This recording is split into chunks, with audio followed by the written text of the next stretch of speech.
और 500 साल तक यह डर रहना चाहिए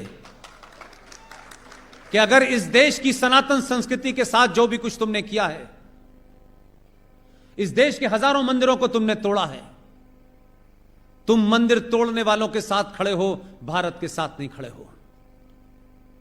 तो तुम्हें अगर डर लगता है तो कई हजार साल तक लगना चाहिए, और जो डराने में सक्षम है उसे आप गद्दी पे बिठाते रहिए।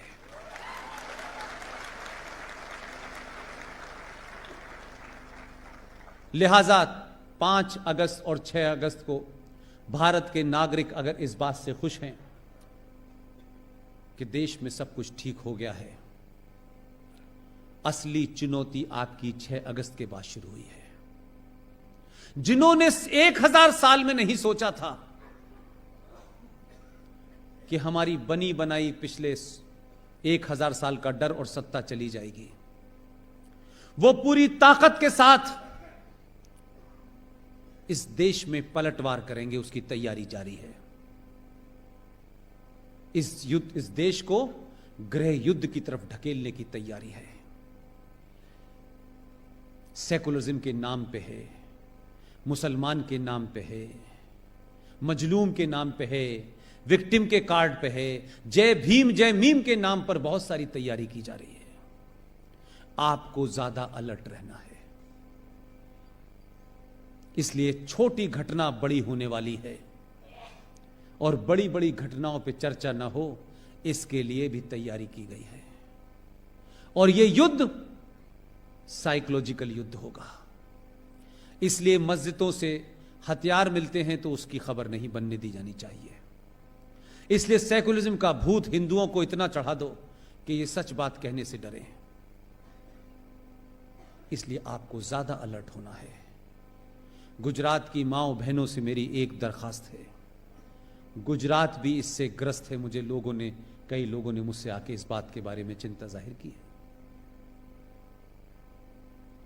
किसी एजेंडे के तहत जो काम बॉलीवुड ने शुरू किया था, जिस एजेंडे के तहत गुलशन कुमार की हत्या हुई थी, जिस एजेंडे के तहत हिंदुस्तान की फिल्मों से मंदिर भजन गायब हुए और मौला रे मौला शुरू हो गया, जिस एजेंडे के तहत हर कैरेक्टर में लड़की हिंदू है और लड़का मुसलमान है, हर एजेंडे के तहत इस्लाम को ग्लोरीफाई करने की कोशिश की जा रही है, और हिंदुओं को कास्ट और गंदे तमाम जो चीजें, जो पाखंड है, उसको ऐसे दर्शाया जा रहा है कि देखो हिंदू धर्म में कितनी खराबियां हैं। उसी एजेंडे के तहत देश जागृत हुआ है और लोगों ने कंप्लेन करना शुरू कर दी है। एक घटिया सा 2 कौड़ी का प्रोग्राम आता है, बिग बॉस। उस प्रोग्राम के अंदर किसी एजेंडे के तहत ब्राह्मण लड़कियों को दिखाया गया है, और कश्मीर के मुसलमान लड़कों को एक ऐसी अवस्था में दिखाया गया है जो सार्वजनिक तौर पे आप उस प्रोग्राम में देख सकते हैं, लेकिन मैं नहीं कह सकता। एक एजेंडे के तहत यह किया जा रहा है ताकि इस देश के सनातन संस्कृति की भोली भाली लड़कियों को पहले बॉलीवुड के नाम पर खेल किया गया, और अब ये बिग बॉस नाम के टाइप के प्रोग्राम जो चलते हैं बाजारू, उसके तहत किया जा रहा है। मैं ये नहीं कहता कि कोई प्रोग्राम आपकी संस्कृति को कमजोर कर देगा, लेकिन इस पे आपका रिएक्शन आना चाहिए। क्योंकि कुछ लोगों ने यह मान लिया है कि धीरे धीरे वो सब करो जिससे कुछ चीजें ग्लोरीफाइड लगें, और उनको चलते रहना चाहिए। फिल्मों का एजेंडा मैंने खूब देखा है। एक साहब अथीस्ट हैं, कहते हैं मैं धर्म को नहीं मानता, लेकिन उन्होंने जितनी कहानियां लिखी हैं, उस कहानियों का सबसे बड़ा कैरेक्टर है अमिताभ बच्चन। वो खुद अथीस्ट हैं, लेकिन उनकी कहानी में अमिताभ बच्चन मंदिर में जाके कहता है कि तुम खुश तो बहुत हुए, आज तुम्हारी मैं देहरी पे माथा टेकने आया हूं। लेकिन वही अमिताभ बच्चन की हर स्टोरी में या तो वो 786 का बिल्ला होता है जिसे गोली लग के निकल जाती है। जितने भी कैरेक्टर हिंदुओं के नाम से हैं, उन कैरेक्टर में या तो वो हिंदू चोर दिखाया गया है, या दोगला दिखाया गया है या वो मक्कार दिखाया गया है। और जितने भी नाम मुसलमान हैं उन नामों के अंदर इतनी इज्जत और इतनी शालीनता दिखाई गई है कि उससे ज्यादा शालीनता कहीं मिलती नहीं है। हर कैरेक्टर के अंदर उसको एक ईमानदार मुसलमान दिखाया गया है, हर कैरेक्टर के अंदर एक खास सोच को बड़ा किया गया है। और मैं नहीं कह रहा, आप सब लोगों ने अमिताभ बच्चन की फिल्में देखी हैं। इस एजेंडे के तहत छोटी सी घटना है, संजय दत्त ने बायोपिक बनाई थी, आप सब ने देखी होगी। उसी बायोपिक के अंदर एक जुमला है जिसने सब कुछ ब्लैक एंड व्हाइट कर दिया, क्योंकि उसमें कुछ झूठ नहीं है। संजय दत्त के पिताजी सुनील दत्त ने जब नरगिस से शादी करने का प्रपोजल रखा, आप जानते हैं उस वक्त के मुंबई का माफिया डॉन हाजी मस्तान ने फोन किया सुनील दत्त को और कहा कि तुम्हें किसने कहा है कि नरगिस से शादी करो, और उसको अपने उस अड्डे पे बुलाया। यह सच्ची घटना है।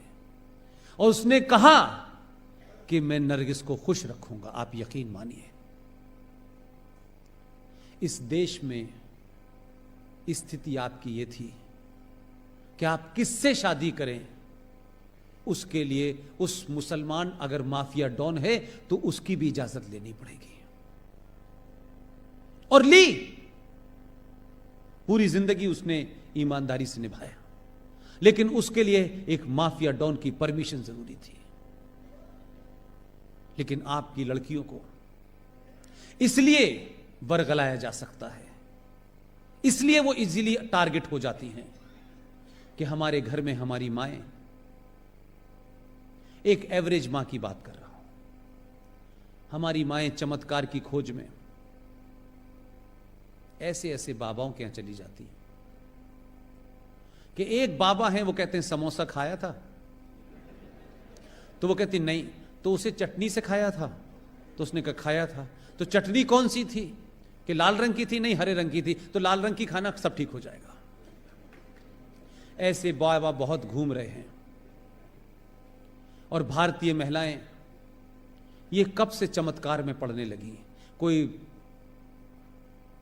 रहीम साहब के घर जा रहा है, ये अलग अलग बाबाओं ने जो दुकानें चला रखी हैं, इसमें सबसे ज्यादा भारतीय नारी क्यों जा रही है भाई? उसका घर संपन्न है, उसके घर में सब कुछ मौजूद है, क्या ऐसी बात है कि वो चमत्कार के चक्कर में अपने बच्चों और बच्चियों को छोड़ करके इन बाबाओं के भुलावे में आ रही है?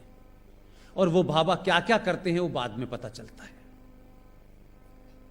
आप सनातन संस्कृति की हैं, आप उस वंशज की हैं जिन्होंने जौहर किया है, आप उनकी वंशज हैं जो दुर्गा बन के जिन्होंने अपने दुश्मनों का सर्वनाश किया है। आप लोग अपनी उन लड़कियों से जिन्होंने हाई स्कूल कर लिया है, जिनके अंदर समाज के बदलाव हो रहे हैं, जिनके शरीर में एक नेचुरल बदलाव हो रहे हैं, आपकी वो बेटी भी इसी समाज में रहती है, उसके अंदर भी अजीब अजीब इच्छाएं जो होंगी वो आएंगी।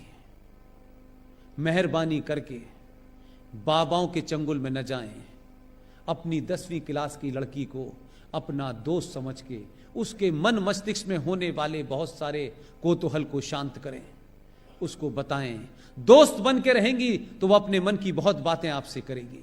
अगर आप सिर्फ मां बन के रहेंगी तो अपनी बात नहीं बताएगी। और इस शहर में बहुत सारे शिकारी घूम रहे हैं जो कलेवा पहन करके लड़कियों के स्कूल के बाहर घूमते हैं और उनको अपने चुंगल में फंसाते हैं।